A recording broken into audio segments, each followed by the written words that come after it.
Hey, it's Kyle Meredith, and welcome to another edition of Kyle Meredith With, an audio interview series presented by WFPK, Independent Louisville, and Consequence of Sound.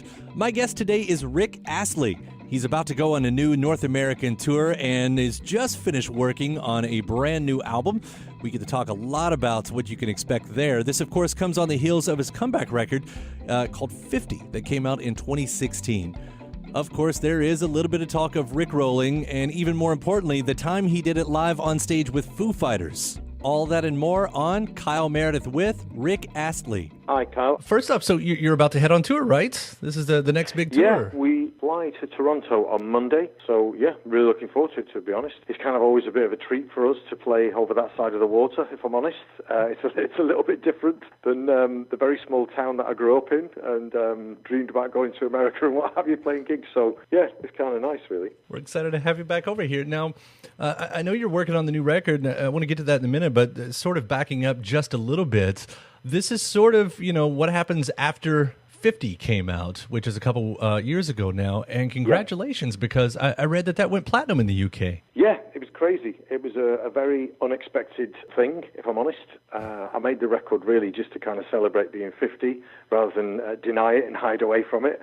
And it just grew into something that totally unexpected, because I made the record at home. I kind of played everything, I wrote it and produced it and everything, and I did it in my kind of garage studio at home for fun, and it just turned into something else. And I think that's kind of, it's opened a little door, I think, for me to just think, well, you know what, maybe I should make some more. And so yeah, I've just finished literally this week. We've had it all mastered now, a new record, so we won't be playing songs from this new record simply because we're not even close to even, thinking about how to release it and all of that yet, so, but we will be playing some songs from 50 on this tour. And it's just so weird to be playing new songs from a new record after all these years, because I didn't think I'd be doing that again, so it's kind of great. Yeah, no, because it was billed as the comeback record. I mean, because I guess it had been so long since you had put out an album of originals at that point.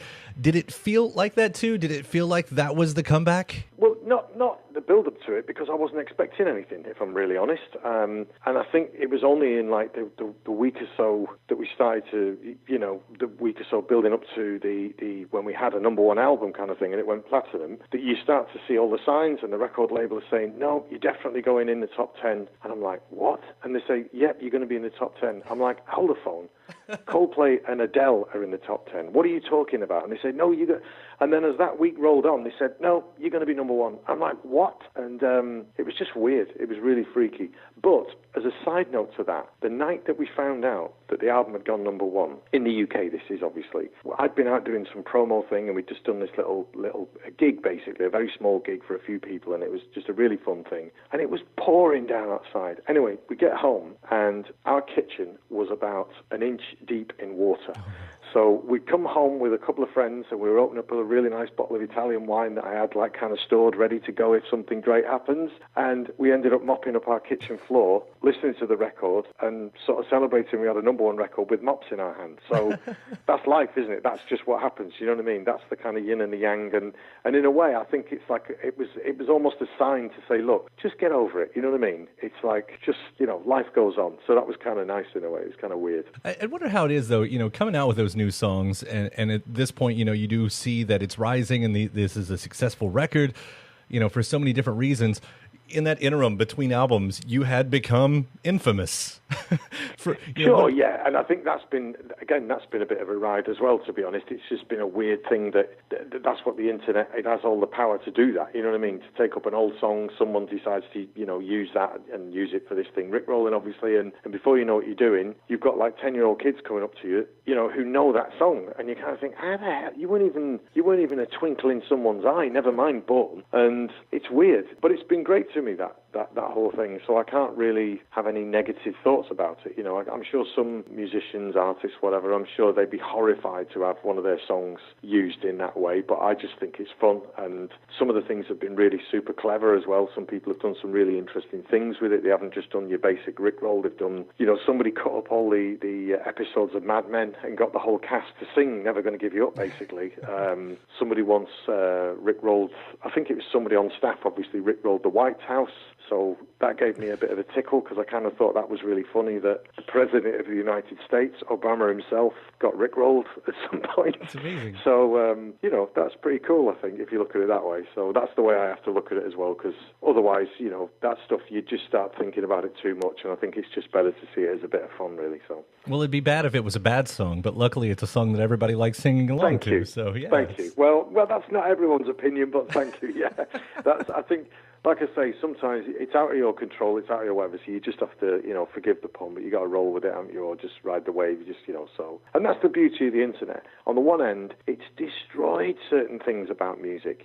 People don't, use music in the same way, they don't listen to it in the same, they don't, anything. But on the one end, that's also blossoming into something that I think is going to end up being amazing. I think it was terrifying for the record industry when the internet came along, because they weren't prepared, they buried their heads even deeper into the sand over it, and it's only now that it's sort of coming around that I think that, the new generation just look at it as just normal, that every song in the world is up there if you want to listen to it. You know what I mean? So I think for me, that's a positive thing. I just think you just have to kind of adjust your sights, really. Well, I do want to bring up probably one of the most recent Rick rolls, and maybe my favorite all of it, because the Foo Fighters are on stage, and it sounds like they're about to play Smells Like Teen Spirit, and who walks out on stage but Rick Astley? I mean, listen, as weird as it was for anybody watching it, it was double weird for me. I'd never met them. I was doing the same festival as them. It was a very eclectic lineup of artists.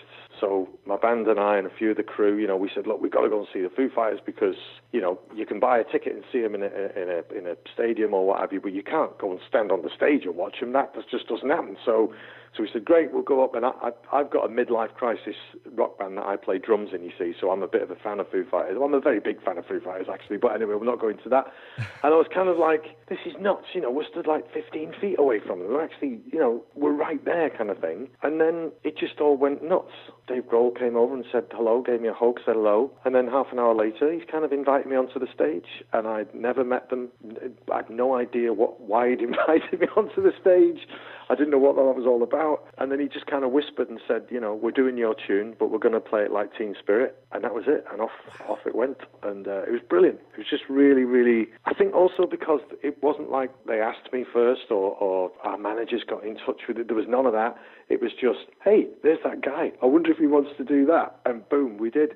So just brilliant. Really, really brilliant. And I think all credit to them, because they weren't to know that I was going to go out there and completely just fall apart or whatever, or be drunk or what, you know what I mean? So, but I think they're bigger than that. They just do what they want to do, really. And I think that's the beauty of being a rock band like that, is just you do it because you want to do it, and you just rock out and have fun doing it, So I figure, anytime anyone collaborates with Dave Grohl, there's a chance down the road that you'll be actually be asked to do some sort of official collaboration. So, they're a busy band, aren't they? Do you know what I mean? And they never seem to stop playing and making records and everything. And I think, like I say, I mean, without me being sycophantic, I think they're one of the bands definitely to be admired because, for one thing, they've been a band for all them years, for one, and not many bands manage to hold that together. And dare I say it, they're possibly at the peak of their powers right now. It's crazy. You kind of think, because they've been around a while, you know what I mean? And you kind of think, surely they're just not going to have the energy to play some of those songs the way that they were recorded and everything. But they knock the hell out of it every time. So it's pretty amazing, I think. I mean, Taylor Hawkins, I don't know what that guy has for breakfast, but I want some of it because he's just unbelievable. But just really fun guys. We got to hang out with them a bit and have a few beers after and stuff, and just really fun. And they kind of invited me to go and do that again in London when they came over recently. And then I flew out to California and we kind of did it there at the show as well. So it's just been a really fun thing. And again, without those early songs that I had and the whole thing with RickRolling and stuff, who's to say that would have ever happened? You know what I mean? Because I wouldn't have been in Tokyo that night. I wouldn't have been on that list. You know what I mean? Right, so right. It's you just have to take it all and just enjoy it. Well, let me ask you about another special moment of the past year. You helped reopen Manchester Arena, right? Yeah, I mean, to be honest, I'm kind of from that part of the world. I'm not from Manchester itself, but I'm very close to there, and I grew up going into Manchester on the train to buy records and buy clothes and all the rest rest of it. And I have played in that arena a few times and stuff, and obviously it was horrific what happened in Manchester, and it was just, I don't know, I think when you know a venue like that and you grow up with it, and it was just pretty hard to put it into words, really. And so I was very honoured, I think, to be part of that. I mean, Noel Gallagher was like the headline, and he was amazing, and there's some really good bands from Manchester right now, some of the younger bands that are, kind of planting their feet in the ground, as it were, kind of thing, and it was a really good night. It's quite an emotional night, and it was a special thing to be part of that for sure. So I do want to get back though to the new record. You say you're working on it. What do we know about it so far? How far are you along? Is it still in the writing phase? I've kind of finished it, really. I'm done. I kind of set myself a goal of saying when we start playing live again, I kind of want to be done with it, because I don't really want to be on a bus from wherever to wherever and somebody sending me mixes to listen to on headphones.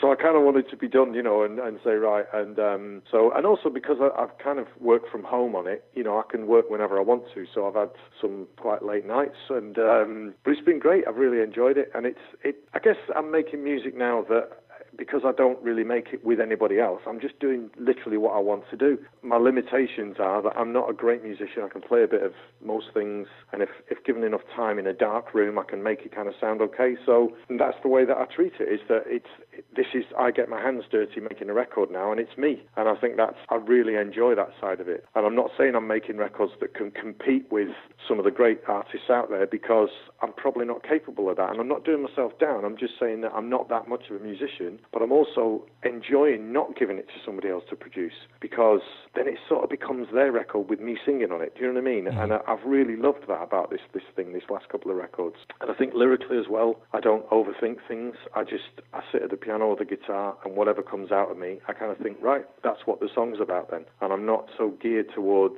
making it kind of fit what's going on around me, on the radio or in the charts or whatever. I just kind of do what comes out of me, so that, and I think that's the best way, really. Yeah, well, it seemed to work last time anyway. Yeah, I mean, to be honest, it hasn't really kind of done anything outside of the UK, because let's face it, it's hard enough for big artists right now, young big artists, to have a worldwide whatever success record, even with the internet, obviously, which has kind of skewed things and changed things. It's hard for people because there's a billion things at your fingertips at all times. So for records to break through, obviously they still do in a massive way, and there's certain artists who are totally and utterly global. But for someone like me, I think that's a real tall order. I don't know whether I'd ever be able to manage to get that to happen again. So I cherish the fact that we've done really well here in the UK. It means a lot of things for me, because it means the idea of having a song on the radio again that's new is pretty weird, and that's definitely happened here. But also the thing about playing songs and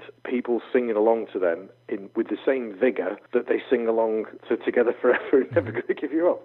That's pretty weird. And I can't 100% say that they're going down as well as those, but it's pretty close, to be honest. And the band and I sometimes will come off stage and go, can you believe that? What just happened? Because they're not used to, they're used to playing my old songs. We've been doing that again for a few years, and they're used to that, and they can kind of relate to that and understand it. But to actually, it's a bit freaky for them, you know what I mean? That they've had to learn these new songs, and we go out and play them, and people sing them back. It's weird, to be honest. Well, I mean, Angel on My Side and Pray With Me. I mean, these are great songs, and compliments.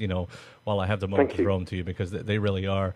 The new stuff would you say the new stuff is a continuation of that sound, or are you? I wouldn't say exactly, because I think a couple of songs that are kind of the early ones that I finished. Angels on My Side was definitely one. There's a song called Keep Singing as well that I finished them quite early on, and somehow, and I don't know what it was, but just something, maybe because of turning 50 and thinking back to being a kid and growing up, and things that happened around me when I was a kid, things that influenced me, not just in music obviously, but I mean just in life in general. I think lyrically I got them out, and I think that it sort of lent itself, dare I say, to have a bit of a gospel tinge to it, and certainly with the backing vocals and the way that we've arranged them to be a bit like a choral thing, and something that a choir would do. And I've always always kind of loved gospel singing. I just think whenever I'm around that, I just think it's incredible. I like a choir of any description, but I just think when you get a full-on gospel choir singing, I did some music for a film. My wife is a film producer, and she'd done this movie with the storyline it follows a gospel choir leader, basically, and I did some of the songs for it and stuff, and I had a song called Cry for Help as well that we had a choir on, and I just really like it. It's the most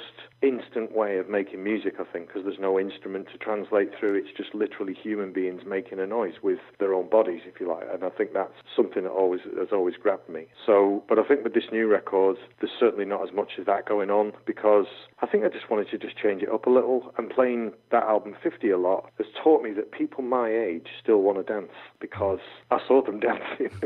And it kind of makes me think, well, yeah, I understand why they want to dance to Never Gonna Give You Up, because it's like reliving a moment. It's a bit of nostalgia. I get that. I'm the same when I go and see certain bands. But seeing people want to dance to some of the new songs I made just made me think, well, you know what? Even the age that I am, I'm not an old man, I know that, but I am to some people, but I'm not, I am in terms of pop music, but not in terms of real life. And I think that people around my age still want to dance, still want to go out and have a good time. And I think that has made me think in the process of making this new record, well, okay, well, if I want to do something a bit more up-tempo that you could possibly dance to, so there's a couple of songs like that on the record. And I don't know whether I would have been brave enough to do that a couple of years ago, because I'd sort of be worried that people would be thinking I'm trying to relive something I did 30 years ago. Do you know what I mean? Mm-hmm. So, but now the gloves are off a little bit, Well, I like what I've heard with the latest release with Walk Like a Panther, which I read you wrote that in 2 hours? No, I didn't write that one, no. Oh, okay. No, that's a crosswire there. Basically, it was for a movie, and it's a friend of ours, basically, who directed the movie, and he's got quite a few British artists, because it's a very British film, and it's set in the north of England, where I'm from. Funnily enough, Noel Gallagher's got a song on that as well, and a band called Kasabian, which were a big band here, and a lot of very kind of I guess a lot of them are northern as well, actually. Anyway, so and that song is an old song from the 90s. Mm-hmm. Listen to me, old from the 90s. It's from the 90s, and so they asked me would I sing that again, but I also wrote a song for a little moment in the movie, and that song I did write in a couple of hours, because I went to see the film and I laughed a lot and I really liked it. So then I kind of just went home and I just stayed up, that evening and just wrote this tune and sent it to Dan, the director, and he loved it, because lyrically it really kind of worked for this moment. So so that was, and in a way that was a few months ago now, and it was kind of one of the songs that I finished first, which is going to end up on the record, because I just really like it. And I know I wrote it for a film, and lyrically it's about that, but I just really like the tune. The Walk Like a Panther one is kind of a separate thing, because that was, like I said, I didn't produce it. It was a guy called Guy Chambers who produced it, and I just kind of did that sort of for the film, because they needed somebody to re-sing that song, really. I'll close up. I noticed a picture. You'd been reading the Phil Collins book lately too. Did you? Yeah. Did you pick up any pointers there? I mean, he's had a career and a half. I mean, it's quite amazing. Have you read the book, by the way? I haven't read the book yet, but it's really on my list. Even if you're not a fan of his, or you don't, whatever, it's a really, really interesting read. Right from him being like a kid, teenager, everything he went through as a teenager in terms of acting and stuff, and just some of the gigs that he ended up going to as a kid, as like a teenager, and it's just really, really interesting. Things I had no clue about, to be honest. It's interesting, I think, looking at somebody like that, because he's had such a varied career. I mean, if you think about some of the early Genesis records, I've got three older siblings, 2 older brothers and an older sister. So one of my first gigs that I ever went to was a band called Camel, which is a progressive rock band. And I'm talking about 3-minute flute solos, the whole thing. And so I was very aware of that genre of music and early Genesis, even as like a 10 and 11-year-old kid. So I think it's just really funny to think that, he was in that band. And obviously Genesis right throughout in all the records they made, but just a bizarre, weird mix of music that he's made, you know what I mean? So, really good book, though. I really enjoyed it, yeah. Rick, it's been a pleasure talking to you today. I really appreciate it. Have fun on the Thank you. tour. It's good to have you back over here in the United States, and I'll look forward to hearing this new record, man. Thank you. Thanks for having me. Thanks a lot. All right, take care, man. Cheers. Thanks, Kyle. Bye. Bye. Thanks to Rick Astley for giving the call today. Again, he's just about to embark on a North American tour. Don't forget to subscribe to Consequence of Sound's YouTube channel to keep up with your favorite artists and interviews, and WFPK.org. That's where I do a show every Monday through Thursday from noon to 3 Eastern. I'm Kyle Meredith. I'll see you next time.